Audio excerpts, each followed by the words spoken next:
तो मीडिया का सबसे बड़ा सहयोग रहा कि 6 महीने तक केजरीवाल ही फ्रंट पेज में छपे थे, दूसरे पीछे चले गए थे, वो दिल्ली थी। तो मेरी गलती थोड़ी है, मैं तो लड़ाई लड़ ही रहा हूँ। कांग्रेस नहीं लड़ रही है। कांग्रेस 5 साल राज में आती है, खूब पैसा खाती है, उसके बाद पैसा पचाती है, विदेश घूमने जाते हैं लोग नेता। हमारे लोग बातें ज़्यादा करते हैं, काम कम करते हैं। वोट हमारे 1 लाख बढ़े लेकिन सीटें कम हो गई। कि कहाँ गया सनातन? आप तो साधु संतों को इसके अंदर बिठा के रखे, और जो आपकी पार्टी तो साधु संतों के नाम से ही चल रही है। और आपका एक बाबा विधायक वो तो वहाँ जाके साधु संतों लड़का है।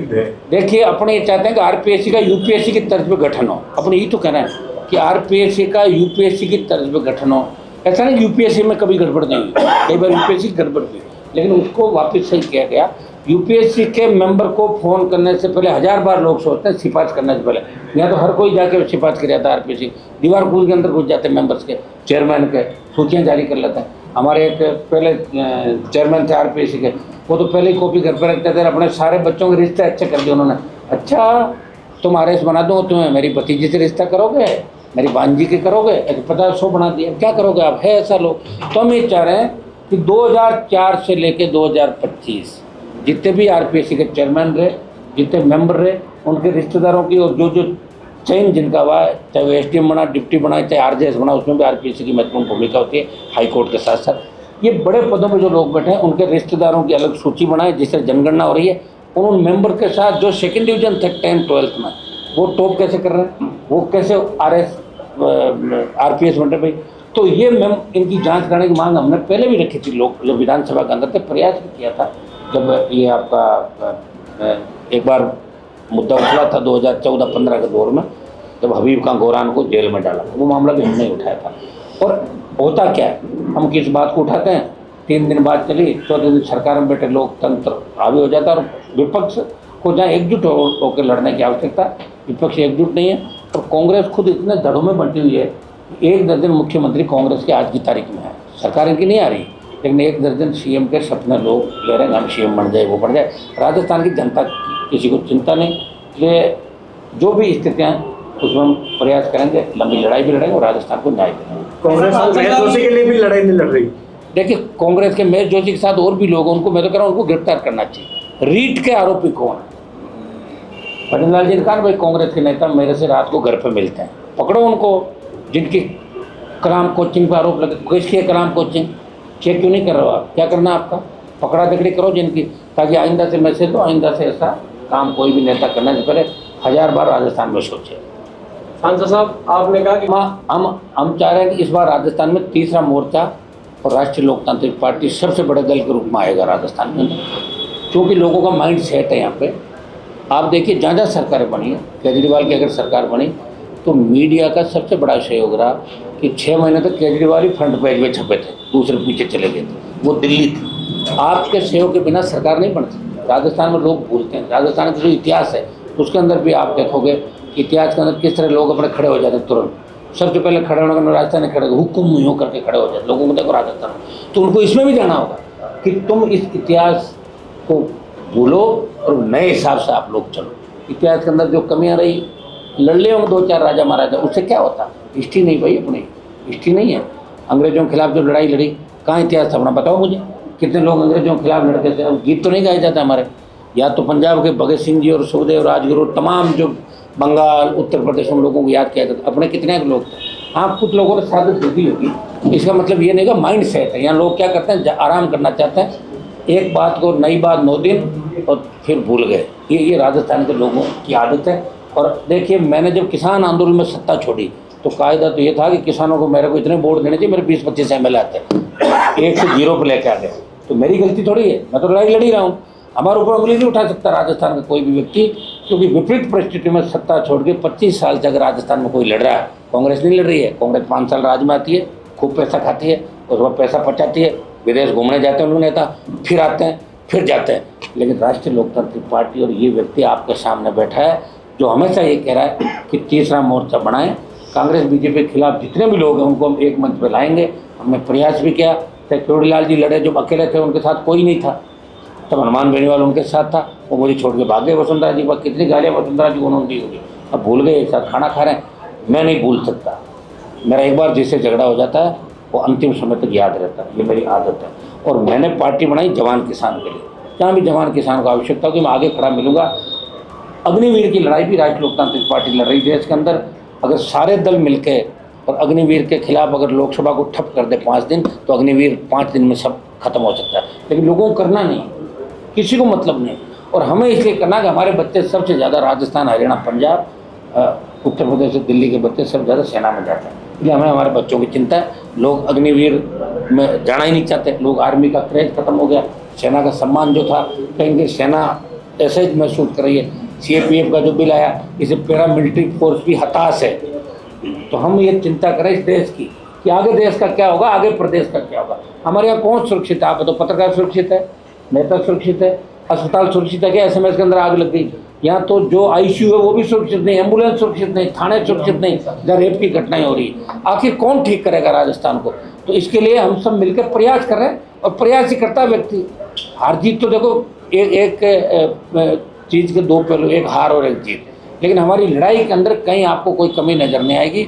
और आगामी जो हमारा जो संघर्ष या जो रहेगा हमारा, उसका रोड मैप पे आगे हम क्या करेंगे। जल्दी मई से बड़े आंदोलन राजस्थान के अंदर, जनहित के मुद्दे, चाहे पेपर लीक के अपराधियों के खिलाफ, भ्रष्टाचारियों के खिलाफ। कितने लोगों को SCB ने पकड़ा कांग्रेस सरकार में, BJP सरकार में, लेकिन अभियोजन स्वीकृति नहीं देते। तो फिर पकड़ने से क्या फायदा? मत पकड़ो आप। और जिसको पकड़ लिया उसको फील्ड पोस्टिंग किस बात की? जब तक उसका ट्रायल पूरी नहीं हो जाए वो पड़ा रहना चाहिए कोने के अंदर, ट्रैप होने के बाद। ये व्यवस्था राजस्थान के होनी चाहिए। आपने जो इंटरव्यू खत्म करने की बात की, मैं भी सहमत हूँ कि दूसरे राज्यों की तर्ज पे SI सहित कई ऐसे जो एग्जाम है उनको RPSC इंटरव्यू नहीं होना चाहिए, उनको डायरेक्ट भर्ती से लिया जाना चाहिए। और पारदर्शिता के साथ ऐसी एजेंसी एग्जाम कराएं जिन पर कभी उंगली नहीं उठी। ये करना चाहिए। बिचून में साधु थर्ड मोर्चे की बात आती है। राजस्थान एक बड़ा प्रदेश है, दिल्ली एक छोटा प्रदेश है। क्या आपको लगता है इतने बड़े प्रदेश को RLP कवर कर पाएगी 2028 तक? खबर तो कर ही रखा मैं, तो 70 सीटों पर कवर किसको मानते हो? 10,000, 20,000, 50,000, लाख, 70 पे तो लड़ी ली है। पिछली बार महिलाएं इसमें 70, 125 पे लड़ लिए। 200 पे हम ही नहीं करें, 200 पे देखिए, 200 पे हो सकता है राष्ट्रीय लोकतांत्रिक पार्टी खुद का प्रभाव अभी नहीं है, लेकिन जैसे भारतीय आदिवासी पार्टी हो गई, 2-3-4 जिलों में उनका प्रभाव है। कुछ हमारे दल और साथी और आएंगे और नए लोग आए। अब पुराने जो जिनको कह रहा हूँ थर्ड फंड उनकी दुकानें बंद हो गई पुराने लोगों की, ठीक है। अब बिल्कुल नए फ्रेश बच्चे आएंगे जो कहीं न कहीं राजस्थान में निकले। दिक्कत क्या है? जो नए बच्चे नेता बन रहे हैं वो भाग रहे हैं, हमसे दूर भाग रहे हैं। वो कहीं न कहीं कांग्रेस BJP के अंदर जाके और किसी को भाई साहब बना लेते हैं। ये प्रॉब्लम है। वो अगर हमारे साथ जुड़े तो उनका भी ठीक रहे, हमारा भी ठीक रहे। लेकिन अब राजस्थान की जो भौगोलिक परिस्थिति है, जातीय व्यवस्था है, वो अलग अलग है। एक तरफ गुजर मीणा बेल्ट है, एक तरफ जाट बेल्ट है, कहीं राजपूतों का बाहुल्य, कहीं शेड्यूल कास्ट का बाहुल्य, कहीं ब्राह्मण का बाहुल्य, अलग अलग राजस्थान बटा हुआ है। तो हम कोशिश करेंगे कि राजस्थान में प्रत्येक समाज का नेता हमारे साथ आए। हम तो चाहते हैं यूथ क्यों नहीं आगे आ रहा? सबसे ज़्यादा युवा RLP के अंदर है, सबसे ज़्यादा राष्ट्रीय लोकतांत्रिक पार्टी को देश के अंदर नौजवानों की पार्टी के रूप में जाना जा रहा है। तो राजस्थान के नौजवानों को निकल पड़ना चाहिए। जो नेपाल के अंदर जैन जी ने प्रधानमंत्री बना लिया, सारा कुछ कर लिया, जिस तरह तमिलनाडु के अंदर 2 साल में एक व्यक्ति आता है। हाँ, ये सही है कि तमिलनाडु में अपने में अंतर है। तमिलनाडु के लोगों का जो इमोशन और दूसरे तरीके का, हमारे लोग बातें ज़्यादा करते हैं, काम कम करते हैं। थोड़ा सा देखो राजस्थान के लोग क्या होता है, खाओ पियो सो जाओ, इसमें ज़्यादा रहे आज तक। ये 70 साल हमने देखा, लोग बातें करेंगे बड़ी बड़ी, थोड़ी देर बाद सेट होकर चले जाए, पार्टी बदल के ये कर दो वो कर दो, उसको सब्सिट्यूट कर दो साहब, मैच नहीं देगा, पास बिक रहे हैं फलां टिमका, और 5 पास उसको दे दो, बोलता है साहब बहुत बढ़िया मैच चल रहा है, बस बढ़िया 5 मेरे आगे। इसमें राजस्थान के लोगों को मैंने देखा बहुत दिलचस्पी से, और बड़े नेताओं को मैंने देखा किस तरह खुद के बच्चे का MBA में एडमिशन करा दो, मेडिकल में करा दो, कह रहे साहब इससे बढ़िया तो सरकार ही नहीं, वाह वाह वाह क्या सरकार है, मेरे बच्चे का एडजस्टमेंट हो गया। बस इतने में राजस्थान के लोगों ने किया। और इसीलिए राजस्थान में जब आंदोलन हुआ तो पहला गुर्जर आरक्षण आंदोलन हुआ राजस्थान, और हरियाणा का जाट आरक्षण, दो ही आंदोलन हुआ जिसमें सबसे ज़्यादा 7 दिन लगे। उसके बाद राजस्थान पर ध्यान गया लोगों का कि राजस्थान के लोग लड़ाक हैं। पार्टी तो 66 साल बाद मैंने बनाई राजस्थान में, जो 10 साल तक है RLP, 66 साल बाद हनुमान बेनीवाल और नौजवानों के सामने पार्टी में, उसके बाद बनी भारतीय आदिवासी पार्टी।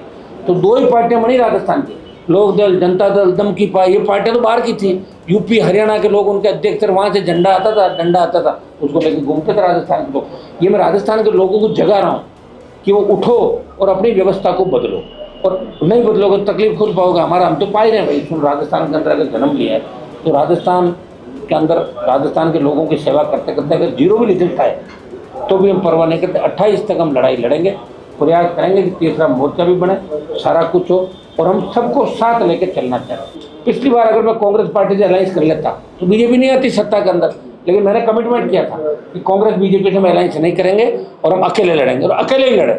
वोट हमारे 1 लाख बढ़े लेकिन सीटें कम हो गई। और अब की बार पहले दिन से आपने देखा होगा, चुनाव जीतने हारने के बाद पहले दिन से कोई आदमी सड़क पे आपको लड़ता हुआ नजर आ रहा है, जिसकी लोकसभा में भी 100% उपस्थिति है, जिसके पार्टी के नौजवान हर जगह हर मामले के अंदर जाके न्याय दिलाने के लिए खड़े होते हैं। और आज राजस्थान में ये स्थिति हो गई कि आरएलपी पार्टी का नाम आ जाता है, एक ट्वीट आ जाता है या पार्टी का कार्यकर्ता को फ़ोन कर देता है कि हम आ रहे हैं, उससे पहले लोगों को 60% न्याय मिल जाता है। तो बहुत बड़ी जीत है हमारी है। बैराना धाम के अंदर जिस तरह साधु संत आंदोलन कर रहे में, सबसे पहले मेरे पास आए भरोसा करके, कल मैं बैराना धाम का प्रोग्राम बना रहा हूँ, अभी हम तय कर लेंगे कल बैराना जाने का, और आवश्यकता पड़े तो बड़ी रैली भी करेंगे। रिको की जो गुंडागर्दी है, यहाँ जिलाधिकारियों की गुंडागर्दी है, जो अपना आपको बहुत ज़्यादा नज़दीक समझ रहे हैं सरकार के, उनकी दादागिरी भी ठीक करेंगे। और साधु संत जिन्होंने भारतीय जनता पार्टी की सरकार बनाने में देश में प्रदेश में सबसे ज़्यादा नंगे पांव घूम के हर परिस्थिति में झगड़े, कई तरह जगह जान भी दी साधु संतों ने, और उनको अगर धूप में बैठना पड़ रहा है तो सनातन की बात करने वाली भारतीय जनता पार्टी क्या कर रही है, ये देश सवाल पूछ रहा है, ये हम सवाल पूछ रहे हैं कि कहाँ गया सनातन।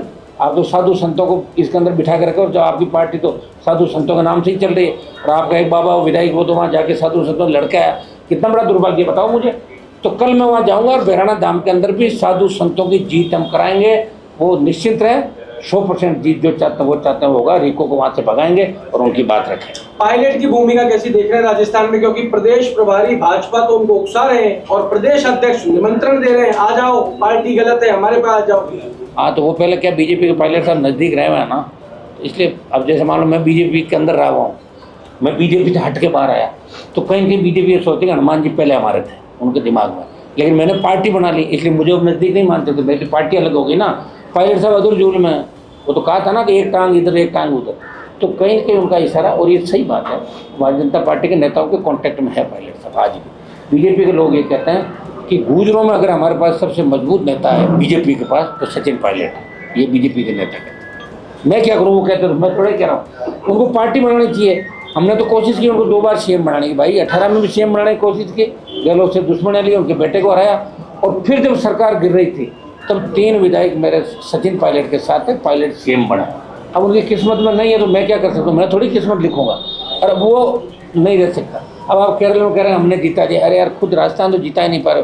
कई बीजेपी के नेताओं को दिमाग खराब हो गया, कह रहे बंगाल हमने जीता रहे, तो खुद तो अपनी सीटों में जीत नहीं पाए, 3-3 4-4 बार। शर्म तो करो थोड़ी बात, क्या बयान दिला रहे बेचारे सीधे लोगों को उनसे कि इनका ये रहा, बंगाल में छुप गए तुम, कुछ बाहर तो नहीं निकले थे, टीएमसी के डर से प्रचार तो नहीं करते थे 8 बजे बाद, यहाँ कह रहे कि हमने जीता दिया, खा पी के होटलों में पड़े रहते थे, फालतू की बात करते हैं। ये बात नहीं करनी चाहिए लोगों को, उनको खुद की गिरबान में जान पहचाना, तुम्हारा खुद का तुम्हारे क्षेत्र में प्रभाव नहीं है, और आने वाले चुनाव में भी तुम हारोगे बुरी तरीके से। इसलिए बंगाल जिताने की बात मत करो, बंगाल कैसे जीता है कैसे नहीं जीता पूरा देश जानता है। थोड़ा सा ममता बनर्जी का जो अहंकार था, उनके एमपी जाते ही नहीं थे इलाके के अंदर, मैं देखता था वो तो परमानेंट दिल्ली रहते थे, तो कहीं कहीं लंबे समय तक शासन रहा, उसकी वजह से बंगाल हारा है। तो केरल और तमिलनाडु फिर बीजेपी जादू क्यों नहीं दिखाया, बताओ मुझे, दिखा देते हैं वहाँ पर।